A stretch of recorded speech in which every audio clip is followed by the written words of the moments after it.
और अब खबरें विस्तार से। कांगड़ा दौरे के दूसरे दिन सीएम सुक्खू आज मां चिंतपूर्णी के दरबार पहुंचे। सीएम ने परिवार सहित माता चिंतपूर्णी की पूजा की, पावन पिंडी के दर्शन किए और मंदिर में चल रहे हवन यज्ञ में आहुति भी डाली। कई दिनों से सीएम की तबीयत खराब थी। इलाज के बाद सीएम कल ही कांगड़ा के दौरे पर पहुंचे हैं। कल उन्होंने देहरा में मां बगलामुखी की पूजा की थी और आज मां चिंतपूर्णी के दरबार में पहुंचे। सीएम ने यहां मंदिर परिसर की व्यवस्था का जायजा भी लिया और कहा कि सिर्फ चिंतपूर्णी मंदिर ही नहीं बल्कि राज्य में किसी भी मंदिर के निर्माण और विकास में कोई कमी नहीं होगी।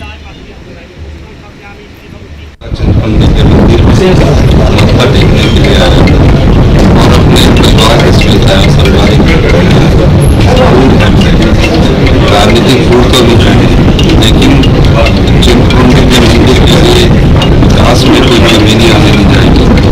और प्रसाद जो सरकार की है, हमारी सरकार। अब सीएम के कांगड़ा और ऊना दौरे के 2 दिन की 2 तस्वीरें आपको दिखाते हैं। पहले दिन सीएम ने मां बगलामुखी के दर्शन किए थे, वहां पूजा के साथ ही शत्रु विनाशिनी यज्ञ किया था। और आज यानी कि दूसरे दिन, दौरे के दूसरे दिन आज ऊना में मां चिंतपूर्णी के दरबार में पहुंचे। कल सीएम ने बीजेपी पर बड़ा हमला बोला था कि बीजेपी के नेता इसलिए सरकार का विरोध कर रहे हैं क्योंकि उन्हें दिल्ली से डांट पड़ी है कि लोकसभा का चुनाव है, कुछ करो।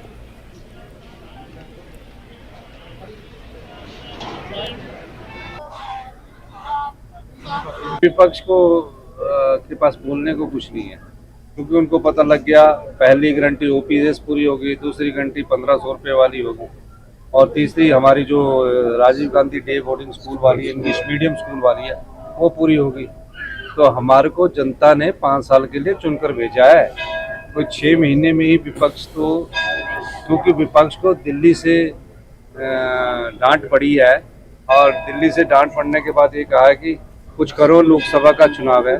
तो इस दृष्टिकोण से विपक्ष को विरोध करना है और विरोध तर्क पर नहीं है, मुद्दों पर नहीं है। अच्छा होता वो हमारे जो अधिकार है, जो हमने पंजाब से लेने हैं, जो शानन प्रोजेक्ट हमने लेना है, जो हमारी रॉयल्टी है उसमें हमारा साथ देते। मैं आज हमारा विरोध करने में लगे हुए। हमारा विरोध करना अच्छी बात है अगर हमने गलत किया होगा, हमने तो कुछ गलत नहीं किया।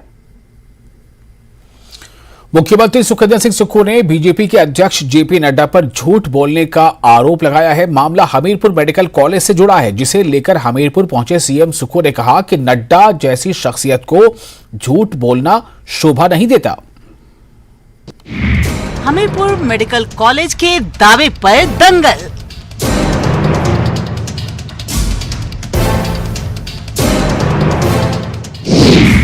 सीएम सुक्खू का जेपी नड्डा पर बड़ा हमला। झूठ बोल रहे हैं बीजेपी के राष्ट्रीय अध्यक्ष। देखिए, जगत प्रकाश नड्डा जी भारतीय जनता पार्टी के राष्ट्रीय अध्यक्ष है और राष्ट्रीय अध्यक्ष जी को झूठ नहीं बोलना चाहिए। सवाल है कि आखिर सीएम सुक्खू बीजेपी अध्यक्ष जेपी नड्डा को झूठ न बोलने की नसीहत क्यों दे रहे हैं। तो उसे जानने के लिए आपको कुछ दिन पहले नौदान में दिया गया जेपी नड्डा का यह बयान सुनना होगा, जिसमें उन्होंने ये दावा किया था कि हमीरपुर में मेडिकल कॉलेज बनाने की फाइल पर उन्होंने ही केंद्रीय स्वास्थ्य मंत्री रहते हुए हस्ताक्षर किए थे। मुझे आज कितनी खुशी हो रही होगी जब मैंने हस्ताक्षर किया होगा कि हमीरपुर का मेडिकल कॉलेज दिया जाता है। और आज जब वो बिल्डिंग देखता हूँ तो आप समझते होंगे कि जब बीज लगाने वाले एक माली को कैसे अपना पौधा ऊपर आते हुए दिखता है तो कितनी खुशी होती है। और वो खुशी होती है। और दुख होता था, मैं स्वास्थ्य मंत्री, मैं बोलता था कि मुझे जमीन दे दो, मैं तुम्हारे लिए हमीरपुर को मैं मेडिकल कॉलेज देना चाहता हूं। नहीं हो पाया। हमने कोई बिल्डिंग उस समय धूमल जी ने अरेंज की थी, उसमें जाकर के हम लोगों ने शुरुआत की। धूमल जी को जय श्री राम, जय श्री राम, जय श्री राम। आज जयराम जी की सरकार आई तो जमीन भी मिली, अब वो बिल्डिंग भी तैयार है और क्या भव्य बिल्डिंग बन रही है। वह अपने आप में हमीरपुर के विकास तीर्थ बनेगा। ये बात आप जरूर ध्यान में रखिए। ये बात मगर जेपी नड्डा के इस दावे को सफेद झूठ बताते हुए सीएम का दावा ये है कि हमीरपुर का मेडिकल कॉलेज उनकी देन है, जिसे 2014 में मनमोहन सरकार के स्वास्थ्य मंत्री गुलाम नबी आजाद ने स्वीकृति दी थी कि 2 मार्च 2014 को ये मेडिकल कॉलेज तत्कालीन देश के पूर्व प्रधानमंत्री डॉक्टर मनमोहन सिंह जी और तत्कालीन पूर्व हमारे स्वास्थ्य मंत्री गुलाम नबी आजाद जी ने व्यक्तिगत तौर से मेरे कहने से इसको स्वीकृत किया और इसके लिए 189 करोड़ रुपया भी स्वीकृत किया। और उसके बाद जब ये स्वीकृत हो गया, उसका जब चिट्ठी माननीय कौल सिंह ठाकुर जी हेल्थ मिनिस्टर थे, हेल्थ सेक्रेटरी विनीत चौधरी जी थे, उनको चिट्ठी गई और मैं उस चिट्ठी को लेकर कौल सिंह ठाकुर जी के पास गया, वीरभद्र सिंह जी मुख्यमंत्री उनके पास गया। उन्होंने मुझे बहुत मुबारकबाद दी कि आपने अपने अकेले दम से ये मेडिकल कॉलेज स्वीकृत करवाया। और जब कौल सिंह ठाकुर जी यहाँ आए 15 अगस्त को, तो उन्होंने कहा कि एक ही व्यक्ति के द्वारा लाया गया। तो जब तथ्य हमारे साथ है, 3 मार्च 2014 को मेडिकल कॉलेज स्वीकृत किया गया, तो जगत प्रकाश नड्डा जी भारतीय जनता पार्टी के राष्ट्रीय अध्यक्ष है, हिमाचल प्रदेश से जाकर इतने बड़े पद पर बैठे हैं, उन्हें इस प्रकार का झूठ नहीं बोलना चाहिए, सत्य के होना चाहिए। एम जो है उसके बारे में मैं कुछ नहीं बोल सकता, पर ये मेडिकल कॉलेज मेरे द्वारा दिया गया है। इतना ही नहीं, सीएम ने ये आरोप भी लगाया कि बीजेपी की जयराम सरकार ने तो इसे मेडिकल कॉलेज के निर्माण के लिए राज्य की तरफ से एक पैसा भी नहीं दिया, जबकि अब तक हमारी सरकार 2 किश्तों में 150 करोड़ रुपए दे चुकी है। इस मेडिकल कॉलेज को पूरा करने के लिए अभी मैंने 80 करोड़ रुपए दिया और अभी और पिछले कल ही मैंने इस मेडिकल कॉलेज की बिल्डिंग को पूरा करने के लिए और 70 करोड़ रुपया दिया। यानी कि भारतीय जनता पार्टी की सरकार ने सिर्फ हमें जो पैसा नहीं दिया, बिल्कुल कुछ कोई ऐसा धन का प्रावधान भी नहीं किया एक्स्ट्रा। हमको इसको पूरा करने के लिए मेरे मुख्यमंत्री काल में अभी इसको 150 करोड़ रुपया दिया गया।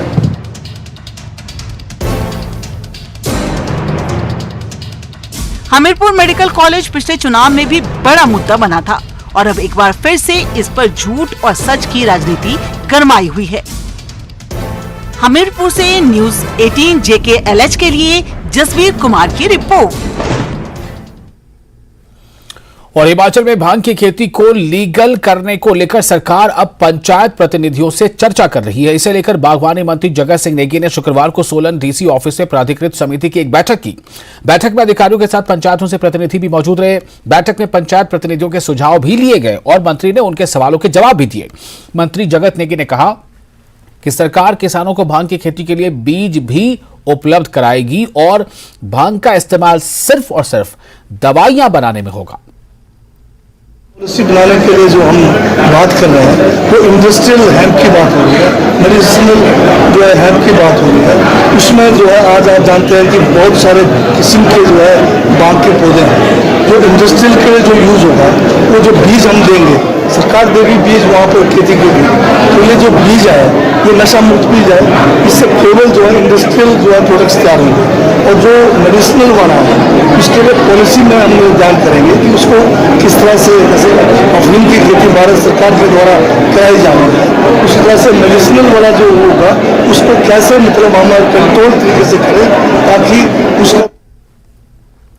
और वहीं सेब के कार्टन और मंडी में खरीद पर बागवानी मंत्री ने यह स्पष्ट किया है कि सेब किलो के हिसाब से बिकेगा और 24 किलो वाले यूनिवर्सल कार्टन में ही बिकेगा। 24 किलो सेब की पेटी पर सिर्फ 2 किलो बारदाना काटा जा रहा है। सोलन में न्यूज़ 18 संवाददाता कीर्ति कौशल से खास बातचीत में बागवानी मंत्री ने और क्या कहा, आपको सुनाते हैं। हिमाचल के जो बागवान हैं सेब को पेटी को लेकर काफी परेशान है और ये परेशानी है कि 20 किलो बिकेगा, 24 किलो बिकेगा या 25 किलो बिकेगा। सर, इसको लेकर बागवानी मंत्री जगत सिंह नेगी हमारे बीच में है। सबसे पहले तो आपका स्वागत है सर। सर, क्या कहेंगे, बहुत सारी दिक्कत है जो बागवानों को झेलनी पड़ रही है और काफी रिजाइनमेंट भी किसानों में और बागवानों में देखने को मिल रही है। ये मैं आपसे पहली बार सुन रहा हूँ। सेब बिकेगा चाहे 20 का बिके, 24 का बिके, 28 का बिके, वो बिकेगा बाय वेट। ये बड़ी लंबी एक मांग थी बागवानों का, क्योंकि बागवानों का शोषण होता था पेटी के हिसाब से। तो हमने फर्स्ट टाइम जो है हमारे जो कांग्रेस की सरकार है, ठाकुर सुखविंदर सिंह सुखू मुख्यमंत्री के जो है इसका हमारा फैसला हुआ कि जो बाय वेट फल जो है पूरे देश में बाय वेट बिकता है, तो हमने इसको इंट्रोड्यूस कर दिया है।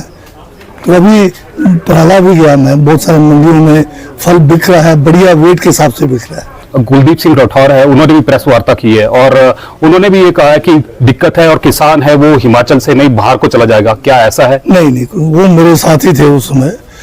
ये जो यूनिवर्सल कार्टन की बात हो रही है और एक तरफ से लोग कह रहे हैं कि यूनिवर्सल कार्टन जो है होना चाहिए।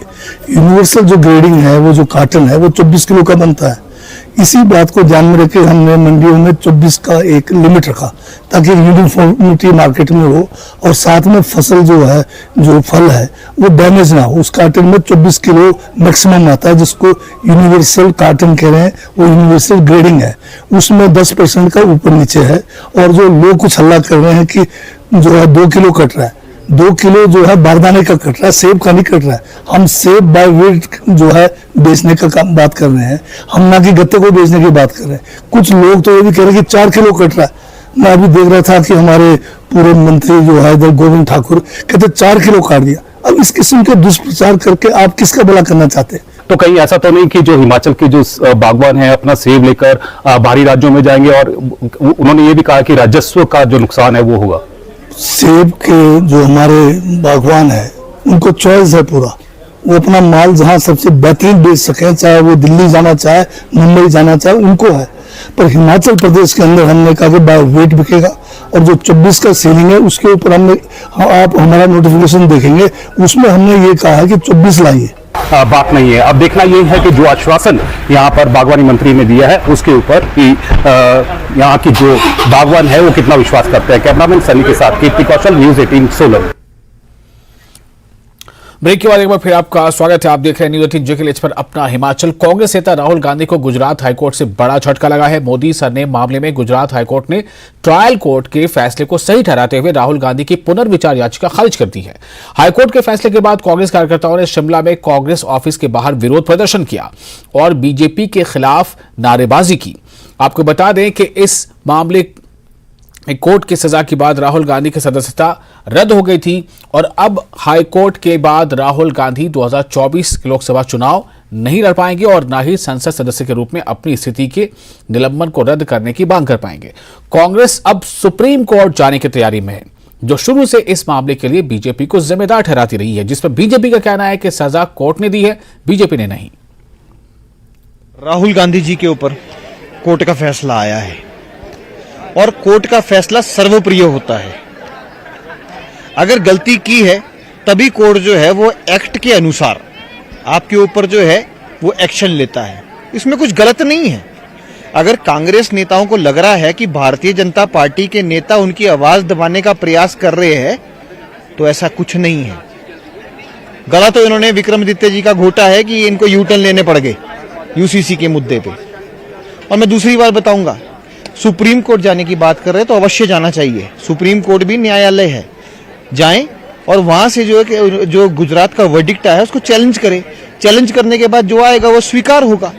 ना हमने केस किया, ना हमने परिणाम का इंतजार किया, ना हमने जो है उसके अंदर जो है कोई गलत डिसीजन लिया। और जो भी आज तक राजनीतिक परिस्थितियां उभर के आई है वो कांग्रेस की बदौलत ही आई है। राजनीति उन्हीं कर रहे हैं, वो ही कर रहे हैं और वो केवल मात्र अपनी राजनीति चमकाने के लिए ऐसे बयानबाजी कर रहे हैं। सोलन में स्वास्थ्य विभाग ने डेंगू से बचाव के लिए बॉर्डर एरिया में अब फॉगिंग का काम शुरू कर दिया है। बॉर्डर एरिया परमाणु बद्दी नालागढ़ में विभाग ने नगर परिषद और निगम के साथ मिलकर फॉगिंग का काम शुरू किया है। जिला स्वास्थ्य अधिकारी डॉक्टर अमित रंजन तलवार का कहना है कि बरसात के सीजन में डेंगू मलेरिया का खतरा बढ़ जाता है, जिसके चलते स्वास्थ्य विभाग में शहर वासियों से एहतियात बरतने की अपील भी की गई है। इसके साथ ही कहा गया कि घरों को आगे बारिश का पानी इकट्ठा न होने दें और पानी उबाल कर ही पिएं। साथ ही डेंगू मलेरिया का लक्षण दिखने पर तुरंत स्वास्थ्य विभाग से सलाह लें। जो बॉर्डर एरियाज हैं जहाँ पर इसका इंसिडेंस ज़्यादा रहता है और मॉस्किटो के लिए भी कंडूसिव रहता है एटमॉस्फेयर, टेम्परेचर, ह्यूमिडिटी वगैरह, तो वहाँ पर हमने वो एंटी लार्वल एक्टिविटीज़ स्टार्ट कर दी हैं। हमारी टीम्स घर घर जाकर के आईसी भी कर रही हैं और वाटर स्टोरेज टैंक्स वगैरह को चेक कर रही हैं ताकि जो भी अगर कहीं लार्वा मिलता है तो उसको डिस्ट्रॉय किया जा सके। और शिमला में छात्र संगठन एसएफआई ने राजभवन पर प्रदर्शन किया और प्रदेश सरकार के खिलाफ नारेबाजी की। एसएफआई का यह प्रदर्शन नई शिक्षा नीति और विश्वविद्यालय में कथित तौर पर गलत तरीके से की गई भर्तियों के विरोध में था। एसएफआई के अध्यक्ष रमन थाटा ने कहा कि नई शिक्षा नीति देश के लोकतंत्र के खिलाफ है। हिमाचल प्रदेश के अंदर हाई कोर्ट के अंदर एक मुद्दा फंसाया गया है, जिसमें जो प्रोफेसर है कॉलेज के अंदर उनकी जो है प्रमोशन का, अब आज 5 साल हो गए। हिमाचल प्रदेश के अंदर 104 कॉलेज ऐसे हैं जहां पर प्रिंसिपल नहीं है। अब बिना प्रिंसिपल के, बिना वीसी के किस तरह से कैंपस चलेगा, किस तरह से यूनिवर्सिटी चलेगी, किस तरह से कॉलेज चलेंगे, हम इस बात को नहीं समझ पा रहे। और सरकार इसको लेकर क्या कदम उठा रही है, क्या बात कर रही है, उसको लेकर उसका कोई बयान नहीं है। शिक्षा मंत्री आज उनको शिक्षा से ज़्यादा जो उनके बयान है वो ज़्यादातर पीडब्ल्यूडी के आते हैं, कहीं रोड बन रहे हैं, नहीं बन रहे, लेकिन शिक्षा को लेकर वो कोई सुध नहीं ले रहे। इतने बड़े बड़े भ्रष्टाचार, इतने बड़े घोटाले हमारे प्रदेश के अंदर शिक्षा के क्षेत्र में हो रहे हैं, लेकिन उस पर कोई भी बयान जो है हमारी सरकार, हमारे शिक्षा मंत्री, इस मुद्दों को लेकर आज हम यहाँ पे मिलने आए हैं। हमारा धरना है और उसके बाद जो है गवर्नर साहब से हम मिलेंगे, उनके पास भी हम अपनी बात रखेंगे। परवाणु शिमला मार्ग पर अचानक सड़क पर पहाड़ का मलबा गिर जाने पर 2 कार बाल बच गई, यानी 2 कारें बच गई। हादसे का यह वीडियो आपको हिमाचल की सड़कों पर खतरे का आभास कराने के लिए काफी है। मानसून में प्रशासन गैर जरूरी यात्रा से बचने की सलाह क्यों दे रहा है, इस हादसे को देखकर आप समझ सकते हैं। परवाणु शिमला 4 लेन पर दतियार के करीब एक पहाड़ का मलबा सड़क पर गिर गया। उस दौरान 2 सफेद रंग की कारें वहां से निकल रही थी। कार सवारों की किस्मत अच्छी थी कि मलबे के साथ आए बड़े बड़े पत्थर कार पर नहीं गिरे, नहीं तो हादसा बड़ा हो सकता था।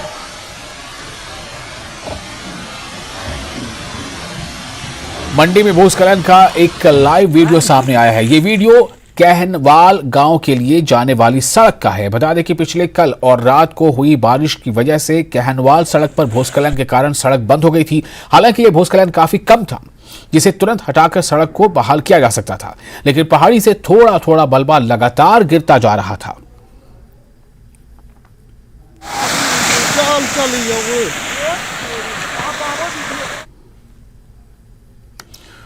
उत्तर भारत की सबसे कठिन धार्मिक यात्राओं में एक श्रीखंड महादेव की धार्मिक यात्रा विधिवत रूप से शुरू हुई है, जिसे उपायुक्त कुल्लू आशुतोष गर्ग ने सिंहगाड़ से हरी झंडी दिखाकर पहला जत्था रवाना किया।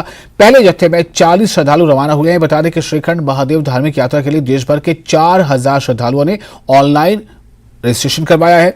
श्रद्धालुओं की सुविधा के लिए प्रशासन ने 4 बेस कैंप पर मेडिकल फैसिलिटी और रेस्क्यू टीम को तैनात किया है। वहीं सुरक्षा की दृष्टि से 70 से ज्यादा जवानों को विभिन्न बेस कैंप पर तैनात किया गया है। आज से जो श्रीखंड महादेव यात्रा है वो फ्लैग ऑफ हो गई है। हमारे पास लोगों की, यात्रियों की जो रजिस्ट्रेशन है वो ऑनलाइन स्टार्ट हो गई है। आज काफ़ी नंबर में रजिस्ट्रेशन भी हुई है और लोगों ने यात्रा स्टार्ट की है। एसओपी की बात करें तो डिफरेंट पॉइंट से, सिक्योरिटी पॉइंट ऑफ व्यू को देखते हुए, यात्रियों की सेफ्टी को देखते हुए, हमारा जो बेस कैंप है वहाँ से आगे जाने का टाइम और जो हमारा लास्ट बेस पॉइंट है, बेस कैंप है पार्वती बाग, वहाँ से ऊपर जाने के पॉइंट हमने टाइम जो है वो स्पेसिफाई करके लिमिट किए हैं ताकि यात्रियों की सेफ्टी बनी रहे। अगर हम बात करें कि जो deployment safety point of view के लिए डिप्लॉयमेंट की गई है, तो पुलिस की करीब 70 के ऑफिशियल्स जो हैं, अराउंड 70 ऑफिशियल्स पुलिस डिपार्टमेंट के लगे हैं हमारे इस पूरी यात्रा को रेगुलेट करने के लिए। और जैसा लास्ट ईयर से रहा है, पहले भी रहा है, हमारे 5 बेस कैंप हैं और हर एक बेस कैंप में रेस्क्यू टीम, मेडिकल टीम और पुलिस की डिप्लॉयमेंट की गई है ताकि किसी भी यात्री को अगर यात्रा के दौरान कोई हेल्थ इश्यू होता है या किसी भी वजह से वो यात्रा करने में असमर्थ होते हैं, उनको कोई हेल्प चाहिए, तो रेस्क्यू टीम भी वहाँ पे अवेलेबल है। किन्नर कैलाश यात्रा हर साल की तरह इस बार भी 1 अगस्त से 15 अगस्त तक आधिकारिक तौर पर जिला प्रशासन की ओर से चलाई जाएगी। वहीं किन्नर कैलाश यात्रा के दौरान ट्रैकिंग बंद कर दी जाएगी। ये बात एसडीएम कल्पा मेजर शशांक गुप्ता ने कही है। उन्होंने कहा कि पहली बार किन्नर कैलाश मार्ग पर ट्रैकिंग करवाई जा रही है। उन्होंने कहा कि ट्रैकिंग के लिए मान्यता प्राप्त ट्रैकरों को ही ट्रैकिंग करवाने की इजाजत दी जाएगी। जो इस वर्ष की किन्नौर कैलाश यात्रा होनी है वो 1 अगस्त से स्टार्ट होगी और 15 अगस्त तक चलेगी। बट पिछले साल हमने देखा कि अब धीरे धीरे जो ट्रैफिक है इसमें बढ़ता जा रहा है, तो उसको केटर फॉर करने के लिए हमने ये निर्णय लिया है कि 15 दिन पहले इसे और 15 दिन बाद हम ट्रैकिंग भी अलाउ करेंगे। इनफैक्ट ट्रैकिंग तो अभी से ही हमने अलाउ कर दी है, बट उसमें जो ट्रैकिंग के नॉर्मल रूल्स अप्लाई होते हैं जैसे कि कैंपिंग के लिए डीएफओ साहब से परमिशन लेनी होती है, सारी फॉर्मेलिटीज पूरी करके, और डीटीडीओ से परमिशन लेनी होती है मेडिकल कराकर। वो कोई भी जो रजिस्टर्ड गाइड है जिसने माउंटेनियरिंग कोर्स किया हुआ है तो वो ट्रैकिंग करवा सकते हैं। इसमें जो ऑनलाइन मोड पर रजिस्ट्रेशन होगा वो 200 यात्रियों का होगा पर डे, जो 15 जुलाई से स्टार्ट हो जाएगा। मैं रिपीट कर रहा हूँ, 15 जुलाई से जो डीसी ऑफिस किन्नौर की जो वेबसाइट है उसमें लिंक जनरेट हो जाएगा और आप रजिस्ट्रेशन करा सकते हैं। और 150 लोग जो है ऑफलाइन रजिस्ट्रेशन के लिए भी हमने एक फैसिलिटी रखी है, जो तंगलिंग जो पीएचसी है यहाँ से स्टार्ट होगी यात्रा, वहाँ मेडिकल करा के वहाँ रजिस्ट्रेशन लोग करा सकते हैं। देश के परमवीर चक्र विजेता अमर शहीद कैप्टन विक्रम बत्रा का आज शहीदी दिवस है। ऐसे में कांगड़ा के पालमपुर स्थित उनके पैतृक गांव में कैप्टन बत्रा की याद में श्रद्धांजलि सभा का आयोजन किया गया, जहां बड़ी संख्या में लोगों ने पहुंचकर वीर शहीद को याद किया। कैप्टन विक्रम बत्रा के पिता जीएल बत्रा ने कहा कि उनके बेटे की शहादत पर उन्हें ही नहीं पूरे देश के हर नागरिक को गर्व है। भारत सरकार ने अंडमान द्वीप का नामकरण विक्रम बत्रा द्वीप से किया है। वहीं करगिल हीरो रिटायर्ड ब्रिगेडियर खुशहाल ठाकुर ने भी इस मौके पर कैप्टन विक्रम बत्रा को याद किया। वहीं बीजेपी सांसद जामयांग शेरिंग नामग्याल ने ट्वीट के जरिए अपनी भावभीनी श्रद्धांजलि अर्पित की।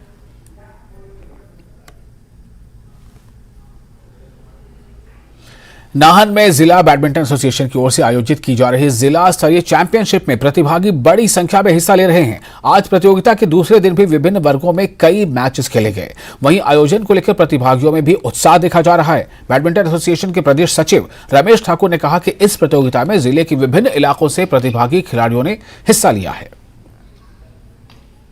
सारी कैटेगरीज को हो रहे हैं, जिसमें under 11, under 13, under 15, under 17, 19 and seniors के हो रहे हैं। जो बच्चे इस प्रतियोगिता में भाग ले रहे हैं और जीतेंगे, वो राज्य स्तरीय प्रतियोगिता जो होगी हमारी धर्मशाला में, सोलन में और मंडी में, उसमें भाग लेंगे ये। और अगर वहाँ पर भी ये जीतते हैं तो ये जाके राष्ट्रीय स्तर पर जाके खेलेंगे बच्चे। ये बच्चों की शुरुआत है यहाँ पर, और ये बड़ा उत्साह का मौका है कि सारे पूरे सिरमौर के बच्चे जो डिफरेंट जगह से आए हुए हैं, शिलाई से, राजगढ़ से आके यहाँ नाहन के अंदर प्रतियोगिता में भाग ले रहे हैं। तकरीबन 110 के करीब प्रतियोगिता भाग ले रहे हैं इसमें, टूर्नामेंट में डिफरेंट टाइप में। और यह है कि ये प्रतियोगिता 6 से शुरू हुई और 9 तारीख को ये खत्म हुई समापन। सोलन में स्वयं सहायता समूह की महिलाएं अब शुक्रवार और शनिवार के दिन मॉल रोड पर अपनी दुकान लगाकर आय में इजाफा कर रही हैं और आज 8 विभिन्न ग्रुप की महिलाओं की ओर से मॉल रोड पर दुकानें लगाई गई। स्वयं सहायता समूह से जुड़ी महिला ममता ठाकुर का कहना है कि सरकार की ओर से इस वक्त इस पहल के तहत महिलाओं को अपनी आय में इजाफा करने के लिए एक अच्छा मौका मिल रहा है।